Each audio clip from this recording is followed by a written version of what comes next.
देखिए हर खबर यहीं पर, सब्सक्राइब कीजिए TV9 भारतवर्ष। इस वक्त की बड़ी खबर आपको बता रहा हूं मैं। ये है इस वक्त की बड़ी खबर। चीन के खिलाफ अमेरिका अपनी सैन्य भागीदारी को भारत के साथ मजबूत करने पर विचार कर रहा है। अमेरिका के शीर्ष 2 सेनेटर्स ने भारत अमेरिकी संबंध मजबूत करने के लिए एक संशोधन विधेयक पेश किया है। बिल को मंजूरी मिल जाती है तो अमेरिका 5वीं पीढ़ी के F-22 और F-35 जैसे एडवांस फाइटर जेट्स को भारत को दे सकता है। अभी तक यह फाइटर जेट इजराइल, जापान और दक्षिण कोरिया जैसे दुनिया के चुनिंदा देशों के पास हैं, जिनके साथ अमेरिका के घनिष्ठ संबंध हैं। भारत और चीन के बीच बढ़ते तनाव को देखते हुए अमेरिका ने यह फैसला किया है। F-22, F-35 जैसे most state of the art ये फाइटर्स अगर भारत के पास आते हैं तो भारत की मारक क्षमता में कई गुना इजाफा होता है।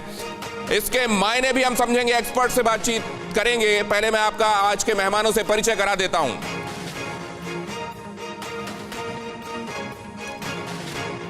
मेजर जनरल विशंभर दयाल हमारे साथ जुड़ रहे हैं, डिफेंस एक्सपर्ट हैं।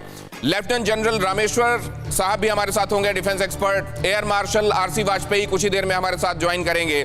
अशोक सज्जनहार साहब हमारे साथ जुड़ रहे हैं, पूर्व राजनयिक। राजीव रंजन झा सीनियर जर्नलिस्ट हैं, चीन के मामलों के विशेषज्ञ हैं, हमारे साथ जुड़ रहे हैं। जितिन जैन हमारे साथ जुड़ रहे हैं, साइबर एक्सपर्ट हैं। कैसे चीन ने इन तमाम मशीनरीज के जरिए, इन एप्लीकेशंस के जरिए हमारी आपकी जिंदगी में, देश की सुरक्षा में घुसपैठ करने की कोशिश की है, वो बताएंगे। और क्या हम धीरे धीरे अब उन डोरियों को काटना शुरू हो गए हैं और चीन के लिए कितना बड़ा झटका है। उससे पहले लेकिन अभी की बड़ी खबर जिसको मैंने आपको बताया, उसे लेकर मैं रामेश्वर जी के पास जाना चाहूंगा। रामेश्वर जी, ये F-22, F-35 अमेरिका की तरफ से भारत को देने का इशारा क्या है? ये देखिए, बहुत बड़ी बात है, क्योंकि अमेरिका के साथ हमारा पहले भी जब संबंध अच्छे रहे हैं, वो टेक्नोलॉजी देने के लिए और दूसरे देशों से शेयर करने के लिए काफ़ी उसमें जो है वो काफ़ी कंजूसी दिखाता आया है। और बहुत जो नज़दीक के देश हैं, जो उनके बहुत नज़दीक के करीबी स्ट्रेटजिक रिश्ते रखते हैं, उन्हीं को इस तरह का साजो सामान वो देता है।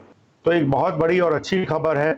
अगर हम याद करें पुराने इतिहास को, तो 1962 में भी अमेरिका काफ़ी बढ़ चढ़ के आया था हमारी मदद के लिए, जब हमारे साथ 1962 की लड़ाई चीन के साथ शुरू हुई थी। तो इस बार भी लगता है कि माहौल कुछ वैसा ही बन गया है और चीन के साथ जो है उसके खिलाफ जो है भारत का जो यहाँ स्थान है एशिया के अंदर, वो बहुत एक महत्वपूर्ण स्थान है। चाइना के साथ तनाव जब भी बढ़ा है, अमेरिका साथ में आकर खड़ा हुआ है। लेकिन इस वक्त की जो ये खबर है F-22, F-35, इसको लेकर विशंभर जी का भी एक रिएक्शन लेने के बाद बाकी के मेहमानों पर अगली खबर को लेकर मैं जाऊंगा। विशंभर जी, ये खबर कितनी अहम है? चाइना इस खबर को कैसे देख रहा होगा?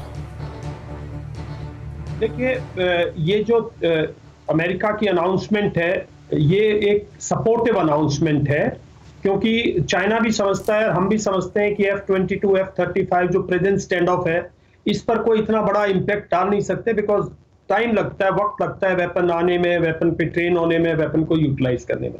लेकिन एक लाउड स्टेटमेंट, जो unconditional statement that America is willing to support India in its cause, यही एक बहुत बड़ी चाइना के लिए बहुत बड़ी और दुनिया के लिए एक बहुत बड़ा संकेत है कि इस संकट की घड़ी में ये जो चाइना का ड्रामा चल रहा है, जो चाइना ने ये जो चाल चली है, इसमें अमेरिका भारत के साथ है। ये बहुत और जब अमेरिका सर, विशंभर सर, ये जो आपने बात बताई कि वेपनरी ओवरनाइट नहीं आ सकती, F-22, F-35 के बारे में ये फैसला अगर हुआ है तो आज रात ही वो पहुंच जाएंगे और तैनात हो जाएंगे। अगले दिन से हमारे स्क्वाड्रन में ऐसा नहीं होने वाला। लेकिन ये जेस्चर, ये पोस्चरिंग, ये अमेरिका की तरफ से संदेश कि हम हिंदुस्तान के साथ खड़े हुए हैं, चीन के लिए बहुत बहुत बड़ा झटका है। TV9 network, 6 languages, Hindi, English, Telugu, Kannada, Marathi and Gujarati.